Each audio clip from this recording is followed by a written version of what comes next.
បានយកនិមរាជាដកមកអាននៅក្នុងនិមរាជាដកហ្នឹងដោយសម័យកាលមួយព្រះសម្មាសម្ពុទ្ធព្រះអង្គទ្រង់ស្ដេចយាងទៅកាន់ឧទ្យានមួយពិភពសង្ឃច្រើននិមន្តទៅតាមព្រះអង្គ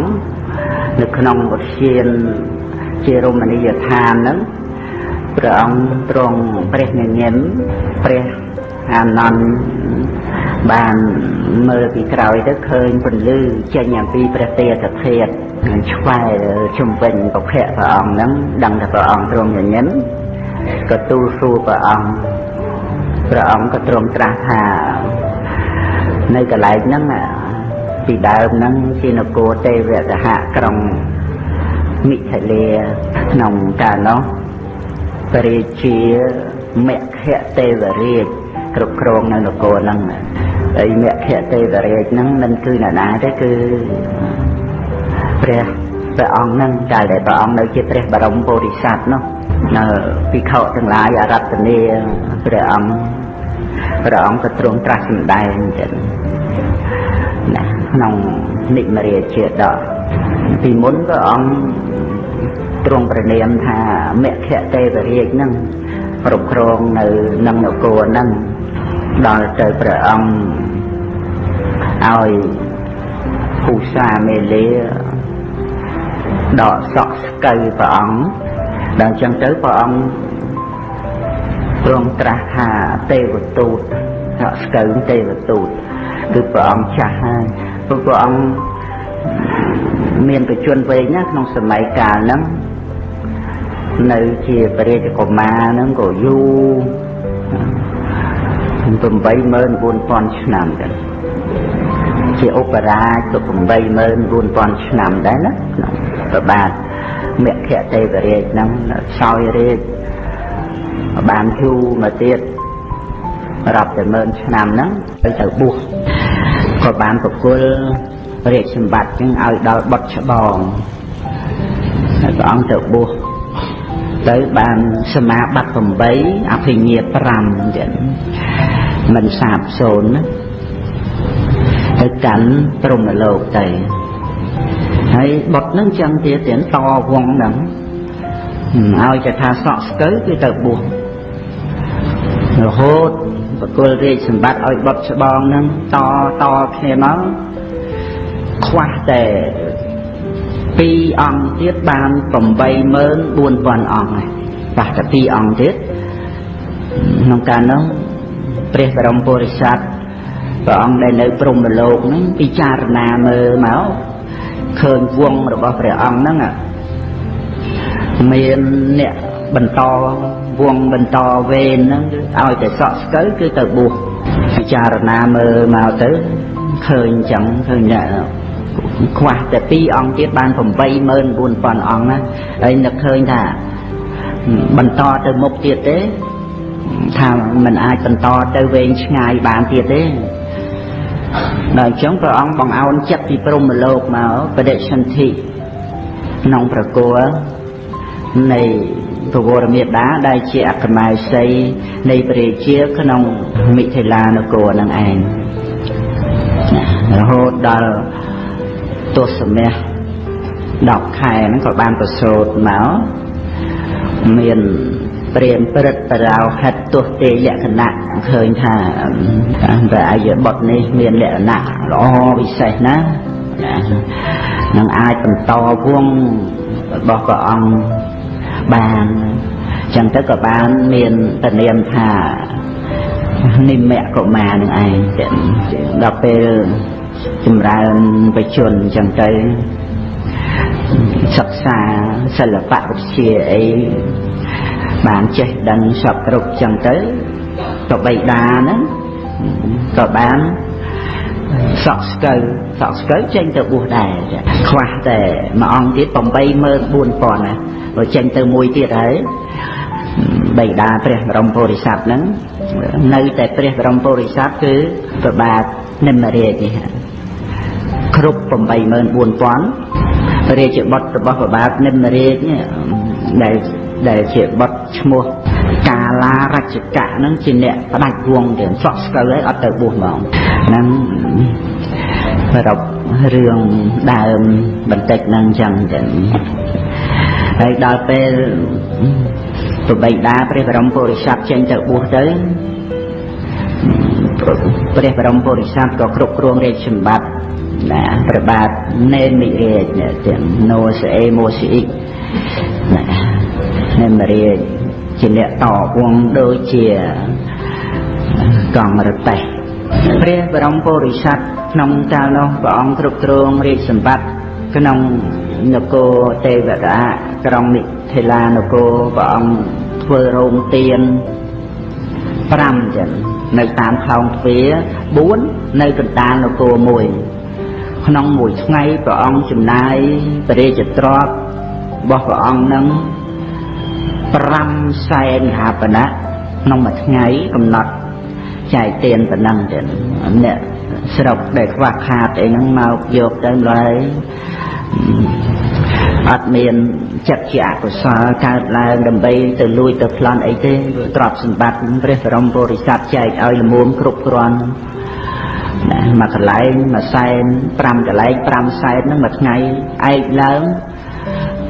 5សែនកហបណៈទៀតស្អែកឡើង5សែនកហបណៈទៀតរហូតតែអញ្ចឹងម្ល៉េះអ្នកស្រុកហ្នឹងមិនមែនទទួលទៅទានទៅប៉ុណ្ណឹងណាស្រឡាញ់ពេញចិត្តនឹងព្រះបរមពុរិស័ទស្ដាប់ឱវាទព្រះអង្គចឹងព្រះអង្គតែងតែយាងប្រទានឱវាទតាមកន្លែងឲ្យទានជារឿយឲ្យអ្នកទាំងអស់នឹងឯងប្រាប់តគ្នាទៅទៀតចឹងឲ្យជាអ្នកកម្មសិល5ឲ្យជាអ្នកប្រព្រឹត្តធម៌រួចទៅអ្នកទាំងអស់នឹងក្រោយពីអស់ជីវិតទៅកម្មទេវលោកចឹងទៅកម្មទេវលោកសម្បើមពេញណែនក្នុងទេវលោកចឹងហើយឋាននរកមិនសូវមានទៅទេមានតែចាស់ថ្មីមិនសូវមានទេទៀតឡើងបានប្រព្រឹត្តធម៌ដោយសារព្រះបរមពុរិស័ទចឹងពួកទេវតានឹងពិចារណាមើលបុព្វកម្មរបស់ខ្លួនទៅនឹកគោរពនឹកស្រឡាញ់ជ្រះថ្លាព្រះបរមពុរិស័ទព្រះបាទនេមិរាជនឹងអូក្រៃលែងណាស់សរសើរមិនដាច់ពីមាត់ទេអ្នកម្នាក់នោះទេវតាតែនឹកឃើញដូចជាព្រះសម្មាសម្ពុទ្ធត្រាស់ដឹងឡើងក្នុងលោកជួយសត្វលោកអញ្ចឹងពួកទេវតាហ្នឹងចេះនឹកឃើញអញ្ចឹងណាបុគ្គលម្នាក់ដែលឆ្លាតក្នុងលោកកើតមកអាចធ្វើប្រយោជន៍ឲ្យដល់ពពួកជនបានដល់ម្លឹងណោះនឹកអញ្ចឹងពួកទេវតាទៀតនិយាយពីព្រះបរមពុរិស័ទធ្វើទានអញ្ចឹងទៅក៏នឹកក្នុងប្រតិថាការឲ្យទានហើយនឹងការប្រព្រឹត្តព្រមចរិយធម៌តើពីនឹងណាមានផលជាងណាណោះដល់នឹកឃើញអញ្ចឹងព្រះសម្មាសម្ពុទ្ធព្រះអង្គទ្រង់សម្ដែងមកដល់កន្លែងហ្នឹងព្រះអង្គបានទ្រង់ត្រាស់សម្ដែងទាំងហ្នឹងពុទ្ធដីកាព្រះអង្គសម្ដែងផ្ទាល់ព្រះអង្គសម្ដែងថាក្នុងកាលដែលព្រះបាទនិមរាជជាបណ្ឌិតអ្នកត្រូវការដោយកុសលជាព្រះរាជាអ្នកទូលមាននៅសត្រូវទ្រង់តែងឲ្យទានដល់ជនអ្នកនៅក្នុងដែនវិទេហៈទាំងឡាយគ្រប់គ្នាគ្រានោះមនុស្សនិងទេវតាទាំងឡាយតែងសរសើរថាអស្ចារ្យណាស់អ្នកប្រាជ្ញទាំងឡាយមានប្រាជ្ញាជាគ្រឿងពិចារណាកើតឡើងក្នុងលោកហើយការព្រះរាជាអង្គនោះទ្រង់ឲ្យទាននោះសេចក្តីត្រេះរិះកើតឡើងថាទានក្តីព្រមចរិយក្តីកុសលណាណោមានផលច្រើនជាងដល់ទៅពេលគិតអញ្ចឹងព្រះអង្គគិតអញ្ចឹងមិនតាន់បានចម្លើយទេមិនតាន់បានចម្លើយព្រោះព្រះអង្គពោលទាននោះក៏ខ្លាំងហើយគិតដល់ព្រមចរិយធម៌ហ្នឹងគឺការប្រព្រឹត្តសិលហើយនឹងបួសចាប់តាំងពីមានសិលមេធនវិរតេរហូតទៅបួសហ្នឹងចូលក្នុងព្រមចរិយធម៌ហើយការប្រព្រឹត្តនៅធម៌ដល់ប្រសើរណាប្រៀបមកជាមួយនឹងគ្នានឹងការឲ្យទានព្រះអង្គឲ្យទានណាស់ហើយដល់គិតអញ្ចឹងគិតមិនតាន់បានចម្លើយក្នុងកាលនោះព្រះអនុរុទ្ធលោកកើតជាប្រអិនទាំងក្នុងកាលនោះណាព្រះអនន្តជាមេត្តលីទេវបុត្រណាព្រះអនុរុទ្ធជាប្រអិន មានអាសនៈក្តៅហ្មងចឹងត្រេះរិះពិចារណាទៅដឹងថាបរិជាមានសេចក្តីត្រេះរិះអញ្ចឹង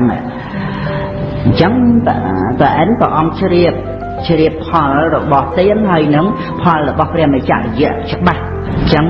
តើអិននឹងចង់បានថ្វាយចម្លើយនឹងដល់បរិជាហួងយាងមកចឹងយាងមកចឹងទៅ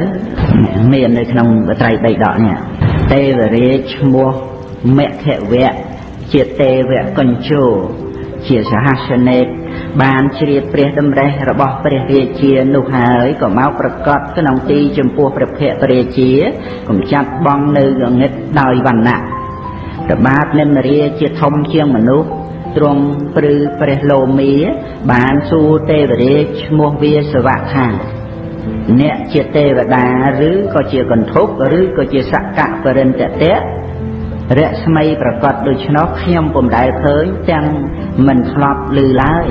បបិទ្ធអ្នកដ៏ចម្រើនអ្នកចូលប្រាប់ខ្ញុំធ្វើដូចម្ដេចយើងស្គាល់អ្នកបានទេវរាជឈ្មោះវាសវៈជ្រាបថាព្រះបាទនិមរាជព្រឺព្រះលោមាហើយទៅឆ្លើយថាខ្ញុំជាព្រះឥន្ទជាធំជាងទេវតាមកកាន់សំណាក់ព្រះអង្គបបិទ្ធព្រះអង្គជាធំជាងមនុស្សទ្រង់កំព្រឺព្រះលោមាឡើយព្រះអង្គមានសេចក្តីប្រាថ្នាដើម្បីសួរនៅប្រាថ្នាណាសូមទ្រង់សួរមកចុះចំណែកព្រះបាទនិមរាជអង្គនោះលុះព្រះឥន្ទ្រាធិរាជធ្វើឱកាសហើយក៏ទ្រង់ត្រាស់សួរនៅទេវរាជឈ្មោះវាសវៈថាបបិទ្ធទេវរាជជាឥស្សរៈជាងសពសត្វទាំងឡាយខ្ញុំសូមសួរព្រះអង្គថាទានក្តីព្រះមច្ចរិយៈក្តីកុសលណាមានផលច្រើនជាងព្រះវាសវៈនោះដែលព្រះបាទនិមរាជជានរទេសួរហើយក៏ឆ្លើយតបព្រះបាទនិមរាជមកវិញថាព្រះវាសវៈនោះប្រាប់នៅផលនៃព្រះមច្ចរិយៈបានទូលព្រះនិមរាជដែលមិនបានជ្រាបថាបុគ្គលកើតក្នុងត្រកូលក្សត្រដោយព្រះមច្ចរិយៈថ្នាក់ក្រោមដល់នៅភាពជាទេវតាដោយព្រះមច្ចរិយៈថ្នាក់កណ្ដាល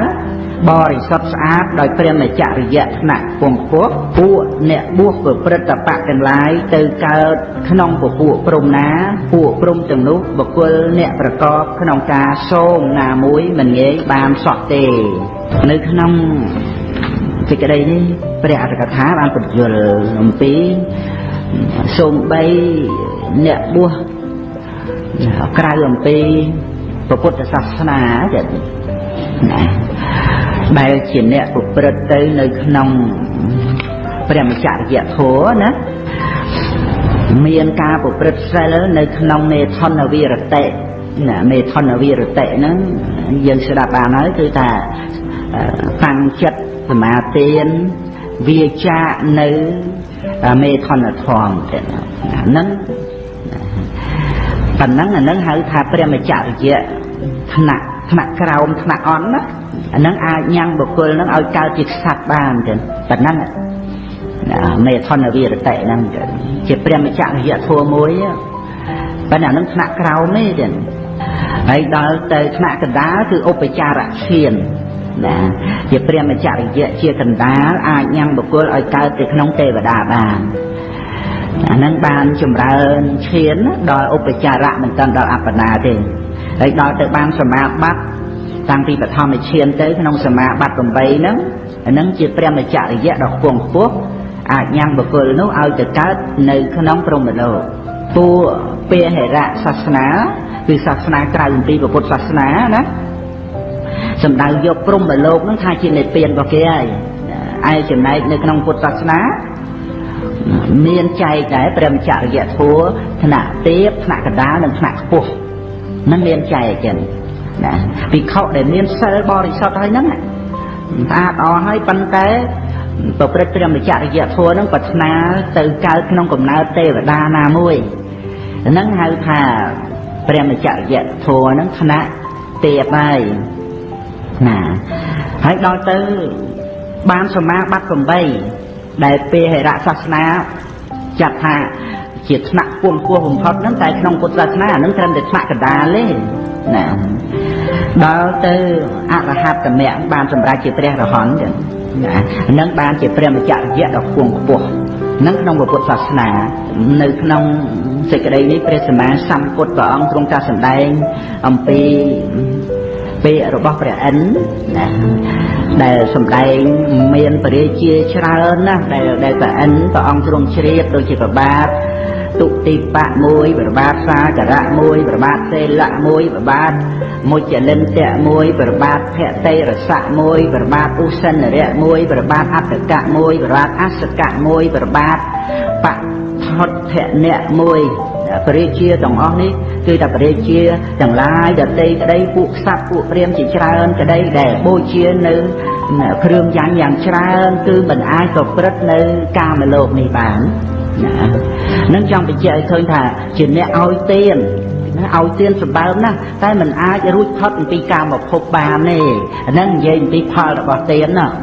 ពាក្យរបស់ព្រះឥន្ទកន្លែងនេះព្រោះហាណាជនទាំងឡាយដែលមិនមានគ្នាជាសម្លាញ់ណាគឺនៅម្នាក់ឯងមិនត្រេកអរណាបានន័យថាអត់ចេះនៅម្នាក់ឯងអត់មានគ្នាគឺត្រេកអរតែនៅច្រឡោកច្រឡំទៅដោយពួកដោយចំណាក់តែប៉ុណ្ណោះហើយជននឹងឯងមិនមានបៃតៈដែលកើតអំពីវិវេកទេជននោះឯងទុកជាមានភោគៈស្មើដោយព្រះឥន្ទក៏ដោយចុះជនទាំងនោះឈ្មោះថាជាបុគ្គលកំសត់នឹងព្រះឥន្ទសម្ដែងប្រាប់ព្រះបរមពុរិស័ទទាំងថាមានសេចក្តីសុខព្រោះកិរិយាអាស្រ័យនៅជាមួយនឹងបុគ្គលដទៃហ្នឹងនិយាយអំពីរឿងការដែលមិនបានប្រព្រឹត្តព្រះមច្ចរិយធម៌ណាអត់ចេះនៅតែឯងអត់មានបៃតៈក្នុងវិវេកត្រេកអរតែនឹងគ្នាអញ្ចឹងទៅហើយថាសំបីមានសម្បត្តិច្រើនស្មើនឹងព្រះឥន្ទក៏ដោយតែព្រះឥន្ទសម្ដែងថាជាបុគ្គលកំសត់ចេះត្រេកអរទៅជាមួយនឹងអ្នកដទៃអាស្រ័យអ្នកដទៃទៅត្រេកអរវាអត់ចេះត្រេកអរតែឯងដោយការប្រព្រឹត្តព្រះមច្ចរិយធម៌រួចទៅបានព្រះឥន្ទសម្ដែងអំពីមានតបោះឥសី7អង្គឥសីឈ្មោះយាមហនុ1សោមយាគៈ1មនោជីវៈ1សមុត្តៈ1មេភៈ1ភតរៈ1ណាភរតៈឥសីឈ្មោះកាលៈបរខេតៈ1និងឥសីទាំងឡាយ4អង្គគឺឥសីឈ្មោះអង្គីរសៈ1កសបៈ1កៃសវច្ឆៈ1អកន្តៈ1ជាព្រះអនាគាមីបុគ្គលណាមានតបៈពួរបានកន្លងនៅកាមាវចរៈភូមិដោយពិតណានឹងប្រព្រឹត្តព្រះមច្ចរិយធម៌នេះបានជាព្រះអនាគាមីបុគ្គលចឹងក្នុងសេចក្តីនេះព្រះឥន្ទហៅថាជាឥសីគឺជាអ្នកស្វែងរកនៅគុណដ៏ធំ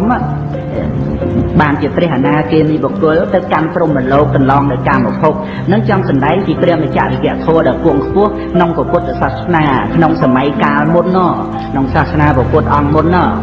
រួចទៅបានព្រះឥន្ទនឹងសម្ដែងទៀតនៅប្រទេសហេមវន្តៈគឺព្រៃហេមពៀនខាងជើងផ្នែកខាងឧត្តរប្រទេសនោះណាមានស្ទឹងឈ្មោះសីទា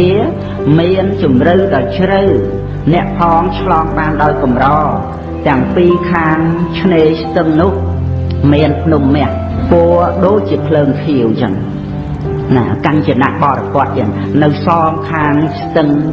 ឈ្មោះសីទាហ្នឹងណាហើយស្ទឹងឈ្មោះសីទាហ្នឹងណាទឹកថ្លាណាគ្រាន់តែរោមកង្កោកមួយរូបពប់ទៅលើទឹកហ្នឹងលិចហ្មងចឹងថ្លារហូតដល់ទៅមិនអាចទូកអីឆ្លងបានទេលិចក៏តែរោមកង្កោកស្រាលដោយសម្លេងសំគួរតែដែរតែមិនអាចនៅលើទឹកនឹងបានទៅតែលិចទៅក្រោមនឹងនៅព្រៃហេមពៀនតែនឹងប្រអិននឹងបានជ្រាបច្បាស់នៅរឿងហ្នឹងចឹងណាស្ទឹងហ្នឹងឈ្មោះសីទាហើយសងខាងស្ទឹងហ្នឹងមានភ្នំកញ្ចនៈបរិពតភ្នំមាសចឹងភ្នំហ្នឹងមានមាសណាហើយមានពន្លឺទៀតយប់ឡើងភ្លឺខៀវទៅហ្មងចឹងណារុងរឿងសពការទៀតឆ្នេរនៃស្ទឹងសីទាហ្នឹងមានដើមក្រឹស្នាទៀតលូតលាស់ទាំងគុំទាំងគោលមានទាំងរុក្ខជាតិផ្សេងមានគុំលូតលាស់អំពីជើងបរិពតណាហើយមានដើមក្រឹស្នាហ្នឹងមានក្លិនក្រអូបដើមក៏ក្រអូបស្លឹកផ្កាអីក៏អូបទៅតែហ្មងទៀតណាហើយក្នុងកាលមុននោះគឺមានឥសីនៅនឹងឥសីចាស់ហ្នឹង ប្រមាណ 10000 អង្គនៅក្នុងទីនោះឯងខ្ញុំជាបុគ្គលប្រសើរដោយការឲ្យនិងការប្រព្រឹត្តវត្តដោយការសង្រួមនិងការទូលមានឥន្ទ្រីហើយប្រព្រឹត្តអ្នកឯងលះបង់ពួកជាអ្នកមានចិត្តតាំងមាំខ្ញុំមិនរិះគន់នៅជនអ្នកមានជាតិទេពនិងមានជាតិខ្ពស់នមស្ការចំពោះជនអ្នកមានចិត្តត្រង់មិនមានកំណត់កាលវេលាឡើយព្រោះថាសត្វទាំងឡាយមានកម្មជាផៅពងវណ្ណៈទាំងអស់គឺវណ្ណៈទាំង4ហ្នឹងណាមានខ្សាប់ព្រាមវេស្សសុត្រៈហ្នឹងអ្នកមិនតាំងនៅក្នុងធម៌រមែងធ្លាក់ចុះក្នុងនរកជាខាងក្រោមវណ្ណៈទាំងអស់បានប្រព្រឹត្តធម៌ដល់ឧត្តមហើយរមែងបរិសុទ្ធនៅក្នុងសេចក្តីនេះព្រះអត្តកថាលោកបញ្យល់សេចក្តីហ្នឹងចឹងណាបញ្យល់សេចក្តីហ្នឹងគឺមានតបោះដែលបានសម្រេចសមាបត្តិ8និងអភិញ្ញា5វាតែអាសវៈខយៈវិជាអភិញ្ញាដែលអស់អាសវៈកិលេសទេអភិញ្ញា5ទៀតជាលោកយៈមានរិទ្ធមានទិដ្ឋសោតទឹកបច្ចៈខុសអីហ្នឹងមានទាំងអស់ហើយដឹងចិត្តអ្នកដទៃដឹងអីហ្នឹងនៅប្រហែល 10000 អង្គទៀតនៅក្បែរមាត់ស្ទឹងសីទាហ្នឹងហើយក្នុងកាលនោះឥសីនឹងនាំយកផ្លែឈើផ្លែអីមកឥសីខ្លះនឹងទៅបានផ្លែព្រីងធំមកឥសីខ្លះនឹងទៅកាន់ទេវលោកឥសីខ្លះនឹងទៅកាន់ស្រុកនឹងហើយអត់មានជាប់នឹងរស់ទេឥសីទាំងអស់នឹងត្រេកអរតែក្នុងឈាមតែប៉ុណ្្នឹងឯងនឹងតែអិនសម្ដែងប្រាប់ព្រះបរមពុរិស័ទហើយក្នុងកាលនោះមានឥសីមួយហោះមកកាន់នគរពរាណសីជួបបរោហិតម្នាក់ប្រោហិតជ្រះថ្លាក៏បាននិមន្តតាបោះឥសីនឹងចូលទៅកាន់ផ្ទះហើយក៏ប្រគេនចង្ហាន់ឃើញលក្ខណៈល្អរបស់ព្រះតាបោះនឹងក៏បានសាកសួរថាលោកម្ចាស់ដល់ចម្រើនលោកម្ចាស់និមន្តគង់នៅណាថាអាត្មានោះនៅក្បែរមាត់ស្ទឹងសីទេស្ទឹងនឹងឆ្លាចេះមួយរៀបរាប់ទៅហើយមានកាញ្ចនៈបរិវត្តនៅសងខាងស្ទឹងនឹងមានដើមប្រស្នានឹងមានក្លិនក្រអូបដើមឈើផ្សេងទៀតរៀបរាប់ចឹងទៅលោកម្ចាស់អស្ចារ្យណាស់កន្លែងហ្នឹងកន្លែងលោកម្ចាស់ហើយលោកម្ចាស់នៅតែឯងទេនៅតែមួយអង្គឯងទេនៅបាសកណាថាអីអញ្ចឹងរាប់ម៉ឺនអង្គនៅរៀបរាប់អំពីព្រះតាបោះដែលនៅជាមួយគ្នានឹងព្រះអង្គនឹងតាបោះនឹងយ៉ាងនេះមួយទៅបរោហិតនឹងចឹងបរោហិតស្រាប់តែជ្រះថ្លាទៅតែហ្មងចឹងណាជ្រះថ្លានឹងជីវិតរបស់តាបោះនឹងជ្រះថ្លាអញ្ចឹងខ្ញុំក៏ណាចង់បួសដែរបរោហិតជារាជបរោះគឺថាជាបរោះអ្នកធ្វើការក្នុងបរិជាអញ្ចឹងណាអាត្មាមិនហ៊ានឲ្យបួសទេអត់អីទេលោកម្ចាស់ចាំខ្ញុំណាទៅទូលសុំលាបរាជាចាំស្អែកលោកម្ចាស់និមន្តមកទៀតរាជរបស់នឹងទទួលហើយក៏និមន្តទៅទូលពាក្យបរោហិតហើយព្រលឹមឡើងបរោហិតនឹងធ្វើដំណើរទៅកលព្រះរាជាសុំព្រះរាជាបួសប្រកាសណាឲ្យពិសេសទូលបង្គំសុំលាព្រះអង្គទៅបួសហើយបរោហិតមិនបានជាទៅបួសអញ្ចឹងថាមកពីទូលបង្គំឃើញអានិសង្សនៃការបួសហើយឃើញទោសក្នុងការគ្រប់គ្រងផ្ទះព្រះរាជាឲ្យបួសជាឲ្យបួសហើយគ្រាន់តែផ្ដាំថាដល់បួសហើយមានពេលមកសាកសួរយើងផងសាកសួរសុខទុក្ខឲ្យបួសហើយនឹងឲ្យនិមន្តមកអញ្ចឹងណាកុំឲ្យទៅរហូតព្រះរាជាផ្ដាំអញ្ចឹងទទួលពាក្យព្រះរាជាត្រឡប់មកផ្ទះវិញរៀបចំចង្ហាន់ចាំព្រះតាបោះដល់ពេលក៏បាននិមន្តមកទៀតទទួលចង្ហាន់ទទួលអីអញ្ចឹងទៅរៀបចំ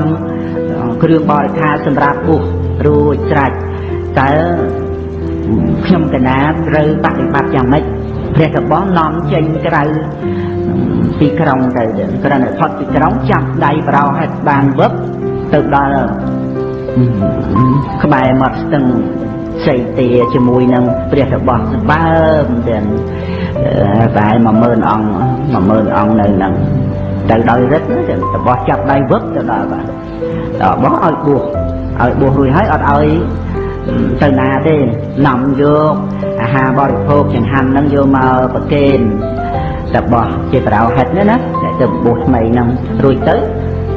បង្រៀនអំពីកសិនឲ្យមើលកសិនបានប្រហែលថ្ងៃផងបានសមាបត្តិ8បានអភិញ្ញា5ចឹងហោះទៅរកចង្ហាន់ដិនបាតខ្លួនឯងប្រោហិតហ្នឹងចឹងហើយនឹកឃើញបណ្ដាំរបស់ព្រះរាជាច្រើនថ្ងៃកន្លងមកច្រើនខែច្រើនឆ្នាំទៅរីករាយនៅក្នុងឈាននឹងរួចទៅនឹកឃើញពាក្យព្រះរាជាហ្នឹងក៏បាននិមន្តចូលមកក្រុមហ្នឹងហើយក៏ចូលទៅរកព្រះរាជាចាំមុខបានចឹងចាំមុខបានក៏បាននិមន្តឲ្យគង់នៅទៅប្រគេនចង្ហាន់ប្រគេនអីរួចទៅបានសាកសួរអំពីកន្លែងបួសកន្លែងអីចឹងឯងតែសួរពីកន្លែងបួសហ្នឹងទៅជ្រះថ្លានឹងព្រះរបស់ហ្នឹងថាខ្ញុំកណាចង់ធ្វើទានជាមួយនឹងព្រះរបស់ហ្នឹងទាំងអស់ហ្នឹងលោកម្ចាស់អាចនិមន្តព្រះរបស់ទាំង10000អង្គហ្នឹងនិមន្តមកក្នុងព្រះរាជវាំងខ្ញុំកណាធ្វើទានហើយអាត្មាធ្វើមិនបានទេព្រោះលោកម្ចាស់អង្គនោះចាស់ចាំងលោកអត់ត្រេកអរអីនឹងបរិភោគអីមកអ៊ូឯងចឹងទេលោកត្រេកអរតែនឹងឈានសមាបត្តិព្រះមច្ចរិយធម៌ដែលសពសានរបស់លោកទីយ៉ាងជួយខ្ញុំកណាផងធ្វើម៉េចឲ្យខ្ញុំកណាបានធ្វើទានជាមួយនឹងព្រះរបស់ទាំងអស់ហ្នឹងអញ្ចឹងមានតែព្រះរាជាយាងទៅដល់កន្លែងហ្នឹងហ្មងទៅដល់អញ្ចឹងទៅដល់កន្លែងហ្នឹងហើយអាត្មាអាចមានវិធីនិមន្តឲ្យលោកម្ចាស់ហ្នឹងមកដោយឃើញថាព្រះរាជាហ្នឹងខំប្រឹងប្រែងទៅដល់កន្លែងហ្នឹងព្រះរាជាហ្នឹងទទួលពាក្យរបស់នឹងបានចាត់ចែងរៀបចំស្បៀងអាហារសម្បើមចឹងដឹកប្រទេសទៅដល់ព្រំប្រទល់ដែនព្រះនគររបស់ព្រះអង្គណានគរពរាណសីព្រះតបោះដែលធ្លាប់ជាបរោហិតនេះមានរិទ្ធខ្លាំងចឹងធ្វើឲ្យព្រះរាជាស្បៀងអាហារហើយនឹងមនុស្សទាំងអស់នឹងឯងបានទៅដល់ទីកន្លែងហ្នឹងទៅដល់ទីកន្លែងហ្នឹងហើយព្រះតបោះក៏បានទៅនិមន្តតបោះទាំងអស់ឲ្យមកទទួលចង្ហាន់ហ្នឹងដោយថាព្រះរាជាហ្នឹងខិតខំប្រឹងប្រែងជាយាមណាស់មានបតីជាយាម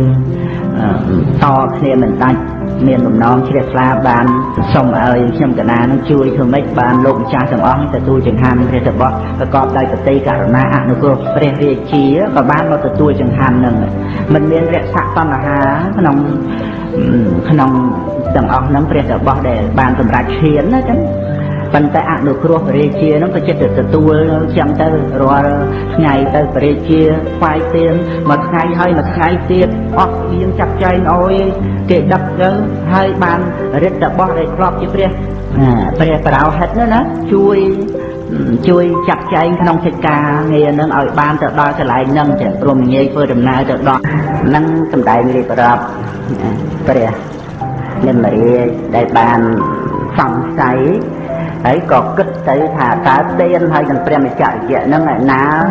មានផលច្រើនជាងកុសលទាំងពីរហ្នឹងណាកុសលធំជាងហ្នឹងក្នុងកាលនោះព្រះអនុរុទ្ធកើតជាព្រះអិនបានមកឆ្លើយតបបញ្ហានឹងជាប្រកាសផលរបស់ទានហើយនឹងផលនៃព្រះមច្ចរិយធម៌ហ្នឹងហើយបានរៀបរាប់អំពីតបោះ10000អង្គនៅមាត់ស្ទឹងសីទានេះដែនដីនៃព្រៃហែមពៀនផ្នែកខាងឧត្តរប្រទេសហ្នឹងហើយមានកញ្ញនៈបរិពតភ្នំមាសយប់ឡើងភ្លឺពណ៌ខៀវទៅតែហ្មងទៅភ្នំហ្នឹងហើយមានដើមឈើក្រឹស្នាក្លិនក្រអូបដើមឈើផ្សេងទៀតរៀបរាប់ពីកន្លែងព្រះរបស់ហ្នឹងសិតតែបានសមាបត្តិបានអភិញ្ញាទៀតហើយព្រះរាជាបានរៀបចំធ្វើទានជាមួយនឹងព្រះរបស់ដែលបានសមាបត្តិបានអភិញ្ញាគិតមើលទៅបុណ្យបណ្ណាទៅធ្វើជាមួយគ្នានឹងអ្នកដែលបានសមាបត្តិបានអភិញ្ញាហ្នឹងក្រៃលែងមែនទេណាទាំងបុណ្យហ្នឹងហើយចម្រំដល់ទៅ10000អង្គទៀតហើយមិនមែនធ្វើតែម្ដងឯណា10000ឆ្នាំចឹងធ្វើសបាយប្រទេសធ្វើរហូត10000ឆ្នាំណាហ្នឹងព្រះអិនរៀបរាប់ហើយព្រះអិនបានបញ្ជាក់ថា ព្រះរាជានគរបរិណសីដែលបានធ្វើទាន 10000 ឆ្នាំហ្នឹងមិនគឺដណាទេគឺខ្ញុំព្រះអង្គនេះខ្ញុំព្រះអង្គជាប្រអិននេះណាព្រះអនុរុទ្ធហ្នឹងទៀតព្រះអនុរុទ្ធហ្នឹងពីមុនហ្នឹងជាព្រះរាជានគរបរិណសីហ្នឹងដែលបានធ្វើទានជាមួយនឹងព្រះរបស់ 10000 អង្គហ្នឹងនៅមាត់ទឹមសីទាហ្នឹងហើយបានទៅកើតនៅក្នុងកំណើតទេវតាហើយពេលហ្នឹងជាប្រអិនហើយបានមករៀបរាប់ប្រវត្តិរឿងរបស់ព្រះអង្គហ្នឹងទូលព្រះបរមពុរិស័ទសម្បត្តិនិមរាជក្នុងការណោះទៀតហើយបានបញ្ជាក់ថាព្រះរបស់ទាំងអស់នោះបានបរិភោគបានឆាន់នៅអាហាររបស់ព្រះរាជារហូតស្ថិតនៅក្នុងភាពប្រគំខ្ពស់មនុស្សទាំងឡាយគោរពបូជាថ្វាយបង្គំជាអ្នកទទួលទានយ៉ាងនេះតែដល់អស់ជីវិតទៅកម្មព្រំនៅលោកអស់ឯចំណែកព្រះរាជាជាអ្នកធ្វើទានចាត់ចែងនឿយហត់ក្នុងការឲ្យទានជាម្ចាស់ទានក៏ពិតមែនតែមិនកន្លងរួចអំពីកាមាវចរៈភពហ្នឹងចង់បញ្ជាក់ពីរឿងការឲ្យទានហ្នឹងមិនកន្លងរួចពីកាមាវចរៈភពហ្នឹងជាម្ចាស់ទានឯអ្នកទទួលទានប៉ុន្តែជាអ្នកប្រព្រឹត្តព្រះមច្ឆរិយធម៌ទៅកម្មព្រហ្មលោកណាហ្នឹងពាក្យរបស់ព្រះអិនហ្នឹងទៀតណាមេធវៈទេវរាជសច្ចំបតិទ្រង់ពោលពាក្យនេះទ្រង់បានទូលមានព្រះបាទនិមរាជជាធំក្នុងដែនវិទេហៈរួចហើយទ្រង់ជៀសចេញទៅកាន់ពួកទេវតាក្នុងស្ថានសួគ៌ទៅដល់ទេវលោកវិញណាទៅដល់ស្រាប់តែទេពធីតាទេវបុត្រទេវតាអីគេមកអ៊ូអែវព្រះអង្គប្រអិនដាច់ហៀងទៅណាបាត់អស់មកសទុះធំណាហើយមកសួរប្រអិនណាបានប្រអិនហ្នឹងឆ្លើយតបទៅមនាលអ្នកទាំងឡាយដ៏ចម្រើនអ្នកទាំងឡាយទាំងប៉ុន្មានដែលបានមកប្រជុំគ្នាហើយក្នុងទីនេះចូលចាំស្ដាប់នៅគុណខ្ពស់និងទេពមានប្រមាណច្រើននេះរបស់មនុស្សទាំងឡាយអ្នកប្រកបដោយធម៌ដូចជាព្រះបាទនិមរាជអង្គនេះជាបណ្ឌិតជាអ្នកត្រូវការដោយកុសលជាព្រះរាជាទូលមាននៅសត្រូវបានឲ្យទានដល់អ្នកដែនវិទេហៈទាំងឡាយគ្រប់គ្នាកាលដែលព្រះរាជាអង្គនោះកំពុងឲ្យនៅទាននោះសេចក្តីត្រេះរិះបានកើតឡើងថាទានក្តីព្រះមច្ឆរិយក្តីកុសលណាមានផលច្រើនជាងយើងទៅកម្មមនុស្សលោកបានដោះស្រាយនៅបញ្ហានេះវាយដល់ព្រះអង្គព្រះបាទនិមរាជប្រាប់ពួកទេវតាអញ្ចឹងណាដល់អញ្ចឹងថាពួកទេវតានឹងប្រជុំគ្នានឹកឃើញចង់ឃើញព្រះបរមពុរិស័ទចឹងព្រោះតែខ្លួនឯងកើតមកជាទេវតាក៏ដោយសារការណែនាំការអប់រំអំពីព្រះបរមពុរិស័ទព្រះបាទនិមរាជព្រះរាជានៅឯមិថិលានគរអញ្ចឹងទៅចង់ឃើញណាសុំឲ្យសកទេវរាជព្រះអង្គជាធំជាស្ដេចលើទេវតាហ្នឹងមេត្តាអនុគ្រោះធ្វើយ៉ាងម៉េចដើម្បីបានព្រះរាជាព្រះបាទនិមរាជទាំងឯងបានស្លាច់ជាងមកកម្មទេវលោកនេះដើម្បីពួកយើងខ្ញុំបានឃើញព្រះអង្គផងពួកយើងខ្ញុំនេះនឹកព្រះអង្គណាស់ទេវតាចេះនឹកដែរណាចង់បានជួបព្រះបរមពុរិស័ទទៀតនឹកគុណព្រះបរមពុរិស័ទដល់ពេលហ្នឹងព្រះអិនក៏បានចាត់មេត្តល័យទេវបុត្រនឹងទូអង្គព្រះអនន្តណាដែលចេញទូអង្គមកព្រះមេត្តល័យទទួលព្រះរាជវិជាពីព្រះអិនដើម្បីមកនាំព្រះបរមពុរិស័ទទៅបរិជារត់មកទៅបរិជារត់ពីឋានតាវតឹងមកដើម្បីទទួលព្រះបរមពុរិស័ទហើយមកនោះគឺមកចំថ្ងៃពេញបរមី15កើតប្រចាំពេញវង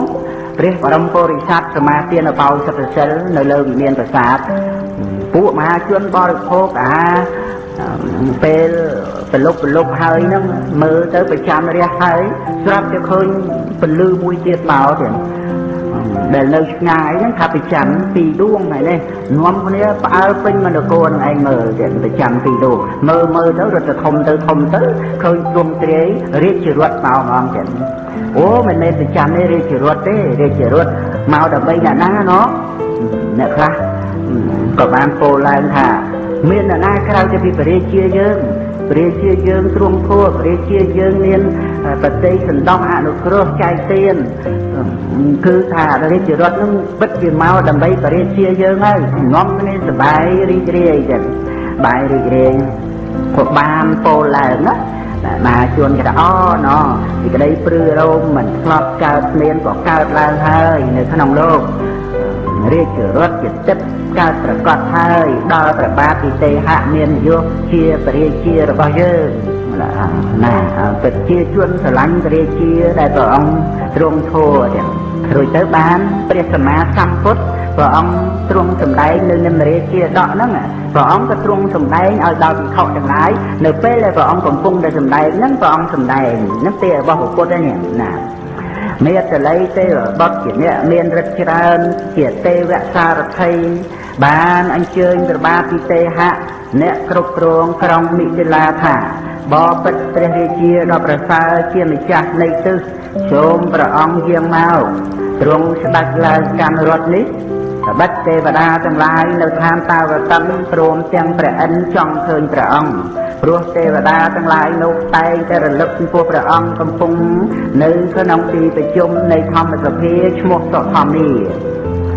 ព្រះរាជាបានផ្ដាំដល់មហាជនអ្នកទាំងអស់គ្នាកុំឲ្យកុមារចូលធ្វើបុណ្យមានការឲ្យទានជាដើមហើយត្រូវរក្សាសិលណាមើលណាទេវតាមានពិតប្រកបចឹងហើយយើងទៅនេះទៅមិនយូរទេនឹងពេលត្រឡប់មកវិញហើយអ្នកទាំងឡាយចូលកុំប្រមាទហ្នឹងក្នុងការនោះព្រះសម្មាសម្ពុទ្ធព្រះអង្គទ្រង់ត្រាស់សម្ដែងជាបន្តទៅទៀតព្រះអង្គសម្ដែងថាលំដាប់នោះព្រះបាទវិទេហៈអ្នកគ្រប់គ្រងក្រុងមិថិលាទ្រង់មនីក្រោកជាអាសនៈបែរប្រភពឡើងកាន់រាជរដ្ឋមេតល័យទេវបុត្រទូលសួរព្រះបាទនិមរាជនោះដែលស្ដេចឡើងកាន់រថជាទឹកហើយដូច្នេះថាបបិទ្ធព្រះរាជាដ៏ប្រសើរជាម្ចាស់នៃទិសទូលបង្គំជាខ្ញុំនាំព្រះអង្គទៅតាមផ្លូវណាតាមផ្លូវដែលសត្វមានបាបកម្មឬតាមផ្លូវដែលសត្វមានបញ្ញកម្មអ្នកតល័យទេវបុត្រនឹងដោយអំណាចខ្លួនជាសារថីឆ្លាតឆ្លះនឹកចង់នាំព្រះរាជានឹងទៅឃើញឋាននរកចង់ឃើញឋាននរកចង់ថ្វាយព្រះរាជាទួតឋាននរកផងហើយសួរថាឥឡូវនេះទៅណាទៅឋាននរកមុនឬក៏ទៅឋានទេវលោកមុនណាបាទនិមរាជណាព្រះបរមពុរិស័ទក៏បានពោលថាមនីមេតល័យទេវសារថីដ៏ចម្រើនអ្នកចូលនាំខ្ញុំទៅតាមផ្លូវទាំងពីរគឺផ្លូវដែលមានសត្វមានបាបកម្មផងផ្លូវដែលសត្វមានបញ្ញកម្មផងមេតល័យទេវបុត្រក៏បានឆ្លើយតបមកថាបបិទ្ធព្រះរាជាដ៏ប្រសើរជាម្ចាស់នៃទិសទូលបង្គំជាខ្ញុំនាំព្រះអង្គទៅតាមផ្លូវណាមុនតាមផ្លូវដែលសត្វមានបាបកម្មមុនឬក៏ទៅតាមផ្លូវដែលសត្វមានបញ្ញកម្មមុនព្រោះមេតល័យទេវបុត្រមិនអាចនាំទៅម្ដងទាំងពីរបានទេបាទនិមរាជក៏បានឆ្លើយថាខ្ញុំចង់ឃើញនរកជាទីទៅនៃពួកសត្វអ្នកមានបាបកម្មទាំងឡាយខ្ញុំចង់ឃើញឋាននៃសត្វមានបាបកម្មដ៏អាក្រក់និងចតិនៃសត្វទ្រុសសិលទាំងឡាយជាមុនក្នុងការនោះព្រះសម្មាសម្ពុទ្ធព្រះអង្គទ្រង់ត្រាស់សម្ដែងថាមេតល័យទេវសារថីបង្ហាញព្រះរាជានៅស្ទឹងឈ្មោះវេតរណីដែលសត្វឆ្លងបានដោយកម្រប្រកបព្រមដោយទឹកផ្សារប្រៃកំពុងពុះក្តៅដោយអណ្ដាតភ្លើងនៅក្នុងវេតរណីនរកហ្នឹងពួកនេរិយបាល់ដេញសត្វនរកចឹងដេញសេចចាលេងចាតាមត្រាវុធពួកនរករត់ទៅឃើញអាស្ទឹងវេតរណីហ្នឹងលោតទម្លាក់ទៅហ្មងចឹងណារត់កិច្ចពីនេរិយបាល់ដូចពួកព្រានដេញបាញ់សត្វដេញគប់សត្វអញ្ចឹងរត់កិច្ច ទៅលោតទម្លាក់ទៅក្នុងស្ទឹងហ្នឹងស្មានតែផុតស្ទឹងហ្នឹងមានអីចឹងធ្លាក់ទៅអានៅក្នុងស្ទឹងហ្នឹងស្រិតតែបលាប៉ិនភ្លើប៉ិនកពូនជើងណាបលាពេញស្ទឹងវេករណីហ្នឹងចឹងរួចទៅឆេះដូចទឹកប្រេងចឹងទៅឆេះភ្លើងពីលើវឹបឡើងទៀតហើយទឹកហ្នឹងប្រៃទៀតមុតបលាហើយត្រូវអាទឹកប្រៃនឹងទៀតឈឺទៀតណាហើយធ្លាក់ទៅអាការឈូកដុះឡើងអាស្លឹកឈូកហ្នឹងមិនមែនឈូកយើងស្លឹកទន់នេះណាទៀតឈូកដែកមុតនឹងអាឈូកដែកហ្នឹងដូចរណាកាត់ចឹងឯងដល់ចឹងទៅវាសត្វនរកនោះវាក្តៅនឹងអាភ្លើងឆេះគិតថាមុជទៅក្រោមត្រែងលោកបានសុកមុជទៅក្រោមអាគ្រឿងនៅក្រោមនោះសិតតែគ្រឿងមុតប្រកបឡើងទៀតសត្វនរកហ្នឹងងើបឡើងស្រែកហ្មងចឹងស្រែកហ្មងលេងរត់ទៅឡើងដឹងតែស្រែកណាវេករណីនរកទី1ដែលមេត្តលេទេបុត្រនាំនិមរាជព្រះបរមពុរិស័ទទៅចឹងប្របាទនិមរាជទ្រង់ឃើញសត្វនរកកំពុងធ្លាក់ទៅក្នុងស្ទឹងវេករណីជាទីឆ្លងឡើងបានដោយកម្រក្រៃលែងហើយត្រាស់សួរមេត្តលេទេវសារថីថាមនាទេវបុត្រអ្នកបម្រើភ័យមានដល់ខ្ញុំព្រោះឃើញសត្វនរកកំពុងធ្លាក់ទៅក្នុងស្ទឹងវេករណីមនាមេត្តលេទេវសារថីខ្ញុំសួរអ្នកសត្វទាំងឡាយនេះធ្លាក់ទៅកម្មស្ទឹងវេករណីតែពួកសត្វនេះបានធ្វើបាបកម្មអីមេត្តលេទេវសារថីដែលប្របាទនិមរាជសួរហើយក៏ព្យាករផលនៃបាបកម្មទាំងឡាយដែលខ្លួនដឹងហើយទូលព្រះរាជាដែលព្រះអង្គមិនបានជ្រាបពួកសត្វណាមានកម្លាំងមានធัวដល់លិមួកបៀតបៀនបតិចប្រាសានៅពួកសត្វដែលមានកម្លាំងខ្សោយក្នុងជីវលោកពួកសត្វមានកម្មលិមួកទាំងនោះរមែងរួមនៅបាពួកសត្វទាំងនោះឯងតែងធ្លាក់ទៅកម្មស្ទឹងវេករណីទៀតណាគឺអ្នកមានទ្រព្យសម្បត្តិមានអំណាចបៀតបៀនអ្នកដែលទន់ខ្សោយទៀតទន់ខ្សោយ3យ៉ាងណាមួយគឺទន់ខ្សោយដោយកម្លាំង2ទន់ខ្សោយដោយទ្រព្យ3ទន់ខ្សោយដោយអំណាច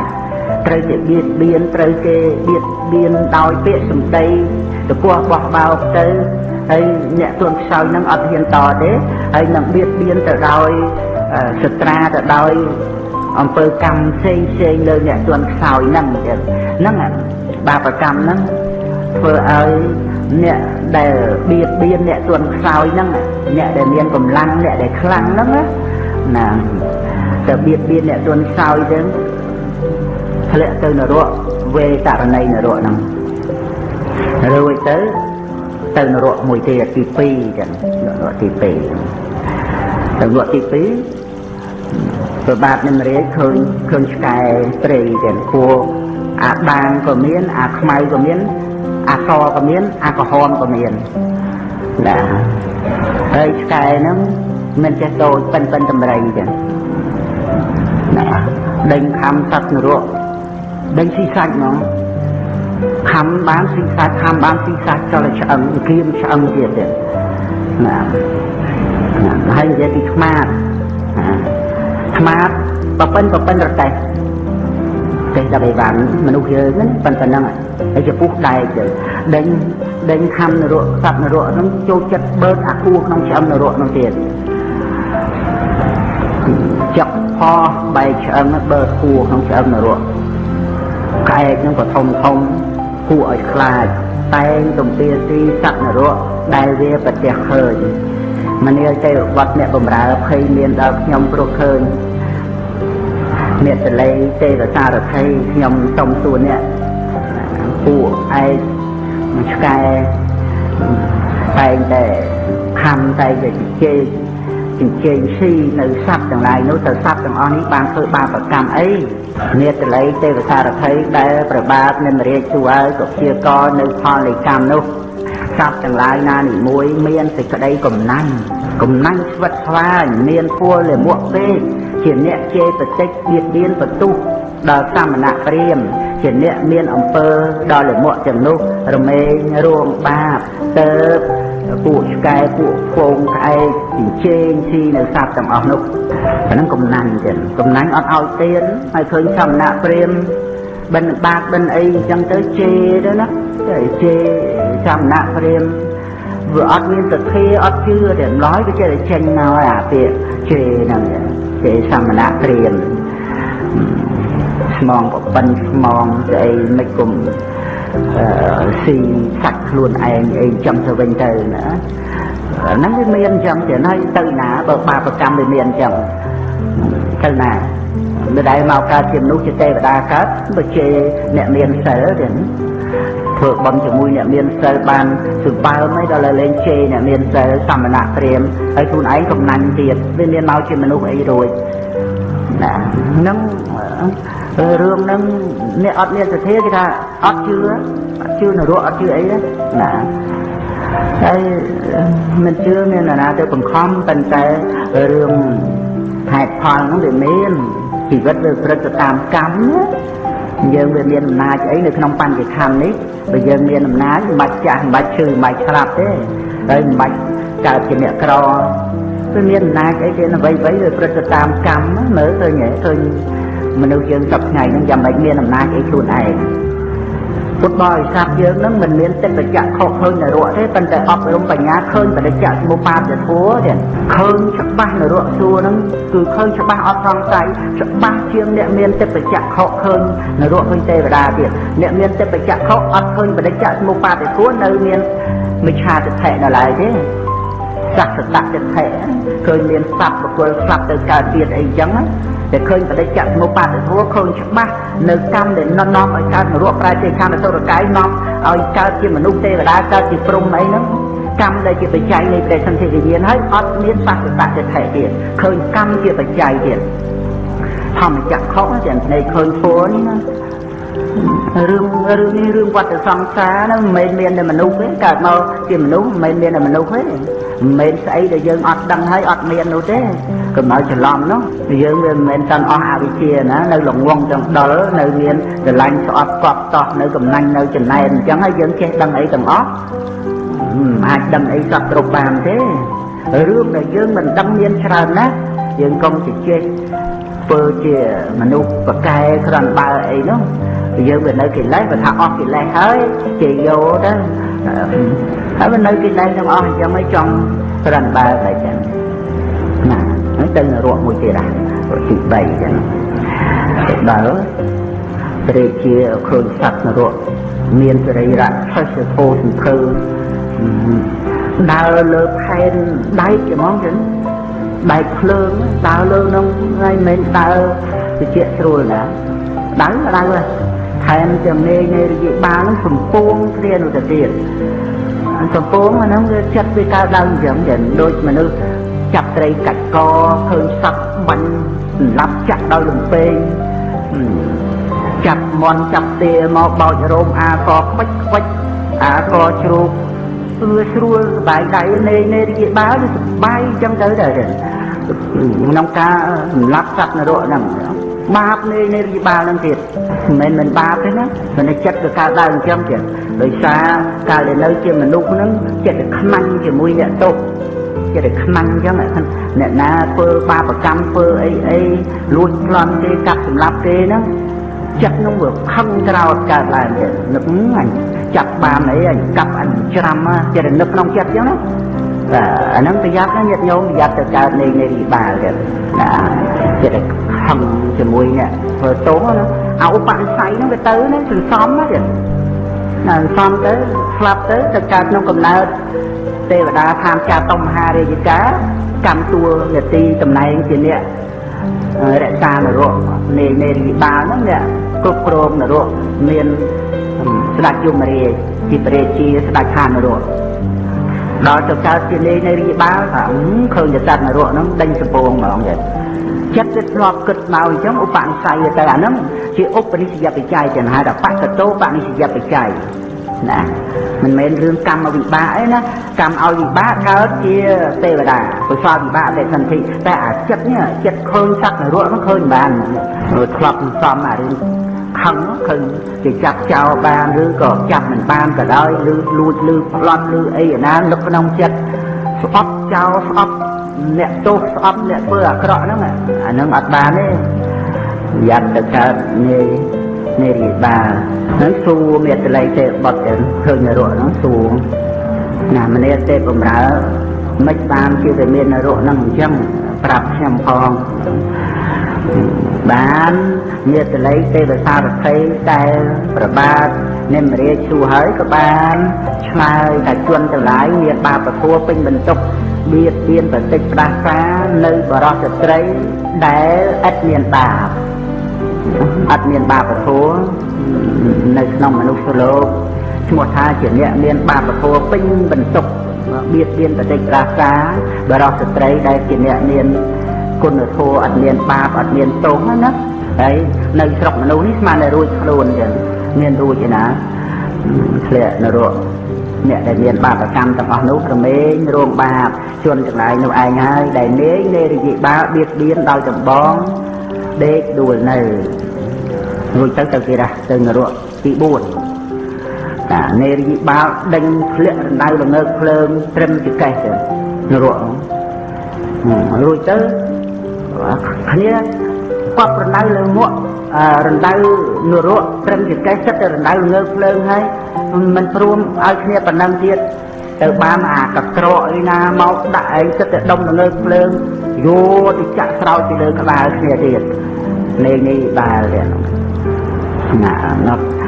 សត្វនរកមានខ្លួនឆេះជុំវិញកំពុងស្រែកទួញយំធ្លាក់ទៅកាន់រណ្ដៅល្ងើកភ្លើងហើយខ្មោទៀតហើយសួរមេតល័យទេបត់មេតល័យទេបត់ទូលបរិជាថាជនទាំងឡាយណានិមួយពោលអានសាក់សីកោមក្នុងហេតុនៃទ្រព្យរបស់ប្រជុំជនហើយញ៉ាំងទ្រព្យជាបំណុលនោះឲ្យវិន័យបើពិតព្រះអង្គជាធំជាងជនទាំងឡាយនោះញ៉ាំងពួកជនឲ្យវិន័យហើយជនទាំងឡាយអ្នកមានកម្មដល់លិមករមែងរួមបាបជនទាំងអស់នោះឯងធ្លាក់ទៅកាន់រណ្ដៅលើភ្លើងហើយខ្មោអាហ្នឹងដែលនៃរយៈបាដេញធ្លាក់ក្នុងរណ្ដៅនរកត្រឹមចកេះភ្លើងហើយយកងើភ្លើងចាក់ពីលើហ្នឹងណាអាហ្នឹងដែលនៅមកពីមនុស្សហ្នឹងដែលអាងសាក់សីកោងហើយញ៉ាំងទ្រព្យរបស់ពួកជនហ្នឹងឲ្យវិន័យហ្នឹងអ្នកដើររែងគាសប្រាក់ចឹងរែងគាសប្រាក់ធ្វើកត់ធ្វើសាលាធ្វើព្រះវិហាររួចទៅចាយអស់រួចដល់គេសួរដេញដោលទៅអាងអ្នកនេះអាងអ្នកនោះសាក់សីកោងនោះសាក់សីខូចអូគេចាត់ចែងធ្វើនេះអស់ហើយគេចាត់ចែងធ្វើនោះអស់ហើយសុំទៅលំគ្នាទៅធ្វើនេះធ្វើនោះអស់ប៉ុន្តែខ្លួនឯងចាយស្រួលចឹងប្រាក់គេធ្វើកត់សាលាធ្វើព្រះវិហារណាហ្នឹងសេចក្តីបញ្យល់ក្នុងព្រះអត្ថកថាណាខ្ញុំមិនមែនចេះថាទេណាមកបញ្យល់อะไรហ្នឹងអាហ្នឹងព្រះអណ្ដៅលើភ្លើងហើយគេចាក់ដុំលើភ្លើងពីលើនោះអាហ្នឹងកុំឲ្យឆ្ងាញ់នឹងប្រាក់វត្តទេប្រាក់គេធ្វើវិហារទេហើយទៅទៀតដល់អនុរកទី5នេះបើចាប់ជើងឡើងលើទាំងក្បាលសញ្ចំចុកក្រោមចលក់ទៅក្នុងលោហៈគម្ភីនរកខ្ទះទ្រង់ដែងណាខ្ទះទ្រង់ដែងធំមានភ្លើងឆេះសន្ធោសន្ធើរន្ទាលច្រើឆ្អៅប្រកបជាក់ស្ដែងនេះមេតល័យទេបំរើរឿងហ្នឹងវាយ៉ាងម៉េចខ្ញុំសូមសួរអ្នកសត្វនរកទាំងអស់ហ្នឹងមានក្បាលសញ្ចំចុកធ្លាក់ទៅកាន់ខ្ទះពេញទៅដោយទឹកទ្រង់ដែងដែលកំពុងពុះក្តៅសត្វនរកហ្នឹងធ្វើបាបកម្មអីមេតល័យទេបត់ឆ្លើយជនទាំងឡាយណាមានធัวដល់លាមកពេកបៀតបៀនប្រតិចប្រាសានៅសមណៈឬព្រាហ្មណ៍ជាអ្នកមានសិលជនអ្នកមានកម្មដល់លាមកទាំងឡាយនោះតែងទទួលរងនៅបាបកម្មនោះអានោះរឿងបៀតបៀនប្រតិចប្រាសាសមណៈព្រាហ្មណ៍ទៀតសបោហ្មងចឹងវិឆាទិដ្ឋិអត់ជឿគុណសមណៈព្រាហ្មណ៍អត់ជឿគុណទេឃើញមនុស្សដូចតែគ្នាទៅចឹងទៅចិត្តវាអត់ជ្រះថ្លានឹងគុណបានយើងរៀនធัวយើងឲ្យដឹងថាយ៉ាងម៉េចគុណមើលអត់ឃើញទេតែយើងជ្រះថ្លាថាសីលគុណសមាធិគុណបញ្ញាគុណតែមើលឲ្យឃើញគុណបានយើងជ្រះថ្លានឹងប្រសងជ្រះថ្លានឹងលោកបើយើងមើលអត់ឃើញគុណហ្នឹង គេអត់ចេះឡាទេណាគេឃើញព្រះសង្ឃទេអត់គោរពអត់ដោះស្បែកជើងអត់ដោះមួកអត់ថ្វាយបង្គំទេបើថាសំពះ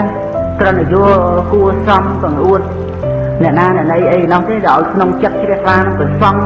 គឺមានគុណនៅក្នុងព្រះសង្ឃនោះអត់មានទេអាហ្នឹងមនុស្សច្រើនណាស់រហូតដល់ទៅមនុស្សដែលក្រៅលទ្ធិសាសនាអីទៀតមើលងាយចេះដៀលប្រសង់សមណៈព្រាហ្មណ៍នឹងមិនដឹងបណ្ណាទៅទៀតហើយក្នុងសម័យពុទ្ធកាលផងសុទ្ធតែជាព្រះអរិយៈសុទ្ធតែព្រះអរហន្តហើយដល់ទៅនរកទី6ចឹង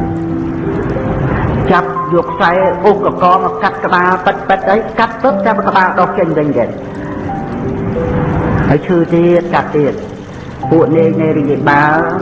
តបែងកចងពាក់កសត្វនរកហើយកាប់ពន្លះបោះទៅក្នុងទឹកក្តៅហើយសាកសួរទៅពួកសត្វដែលមានក្បាលដាច់ដេកនៅនេះសត្វនឹងធ្វើបាបអីអ្នកកន្លែងគេបត់ឆ្លើយថាជនទាំងឡាយណាក្នុងโลกនេះមានបាបធម៌ពេញបន្ទុកតែចាប់បៀតបៀននៅសត្វស្លាបទាំងឡាយបៀតបៀនសត្វទាំងដាក់ទាក់សត្វដាក់ទាក់សត្វណាញាតិញោមធ្លាប់ដាក់ទាក់សត្វទេបានតាក់កដោសម័យលោកពោតទៀតនេះណាសរសៃ5កង់នោះកដោចូលតាក់កគ្នាពីបបិទ្ធព្រះអង្គជាធំជាងជនទាំងឡាយនោះបៀតបៀនហើយនៅសត្វស្លាបពួកជនអ្នកមានបាបកម្មដល់តែមកនោះតែងទទួលរងនៅបាបជនទាំងនោះមានក្បាលដាច់ហើយដេកនៅដូចនេះហើយដល់ទៅទៀតទី7ដែរស្ទឹងនេះមានទឹកច្រើនមានច្រាំងមិនជ្រៅមានកំពង់ល្អរៀបទៀបហូរទៅសបាយហ្មងជាក្នុងឋាននរកហ្នឹងណាកំពង់រៀបស្មើល្អហើយទឹកហ្នឹងក៏ថ្លាស្អាតហើយសត្វនរកហ្នឹងស្រេកឃ្លានគ្របចង្កត់ឃើញតែទឹកហ្នឹងស្ទុកចូលទៅចឹងតែចូលទៅស្រាប់តែទឹកទាំងអស់ហ្នឹងដែលមើលទៅថ្លាស្អាតហ្នឹងទៅជាកាមចឹងវារង្កាមមើលទៅឃើញចឹងហ្មងចឹងរហូតអាពងតែស្រេកឃ្លានហ្នឹងបើមិនតាន់ឃើញទឹកអាហ្នឹងវាគ្រាន់បន្តិចទៀតអាឃ្លានហើយឃើញទឹកស្ទុះទៅរនេះតែទៅជាកាមអស់ស្ងួតរើងទៅអញ្ចឹងទៅអ្នកមេតល័យទេវៈសារថីខ្ញុំសួរអ្នកចុះទឹកតែសត្វទាំងឡាយនោះផឹកហើយខ្លាយទៅជាកាមវិញតើមកពីបាបអីបបិទ្ធរាជាជនទាំងឡាយមានកិច្ចការមិនបរិសុទ្ធលេងស្រូវសុទ្ធជាមួយកាមយកកាមទៅលេងជាមួយស្រូវណាហ្នឹងមានទាំងណាចាស់ប្រាប់ខ្ញុំហើយដល់មកឃើញក្នុងនេះមានចឹងដែរមនុស្សយើងនឹងមានចឹងដែរលក់ស្រូវឲ្យគេលេងកាមពីស្រូវឲ្យដល់អ្នកទិញបានជាទឹកដែលជនទាំងឡាយនោះកំពុងមានសេចក្តីក្តៅបៀតបៀនមានសេចក្តីស្រេកឃ្លានទ្រពសង្កត់ថប់ទៅជាកាមហើយទៅនរកមួយទៀតទី8ហ្នឹងនាយនៃរាជបាលចាក់នៅសរីរៈទាំងពីរខាងនៃសត្វនរកនេះដែលកំពុងតែកតុកកន្ទិញទៅដោយព្រួញទាំងឡាយក៏មានដោយលំពេងទាំងឡាយក៏មានដោយលំពេងស្នែងកបីទាំងឡាយក៏មានដេញចាក់ទៅហ្មងហើយដល់សួរទៅនាយនៃរាជបាលបៀតបៀនដោយលំពេងដេកនៅដូចនេះតើមកពីបាបកម្មអីអាហ្នឹងកាលដែលនៅពីមនុស្សបាបកម្មហ្នឹងលួចស្រូវអធនាទានទៀតទ្រព្យប្រាក់មាសទាំងសត្វចិញ្ចឹមពពែជៀមនិងក្របីដែលគេមិនបានឲ្យហើយធ្វើនៅការចិញ្ចឹមជីវិតលួចស្រូវកមាសប្រាក់សត្វអីគេហ្នឹងមិនមែនទទួលនៅបាបហ្នឹងហើយទៅទៀតទី9ហ្នឹងឃើញសត្វនរកហ្នឹងត្រូវនាយនៃរាជបាលចងកអុកពួកដតីត្រូវនាយនៃរាជបាលចិញ្ច្រាំអាខ្លះចិញ្ច្រាំអាខ្លះចងកអុកហើយខ្លះទៀតហ្នឹង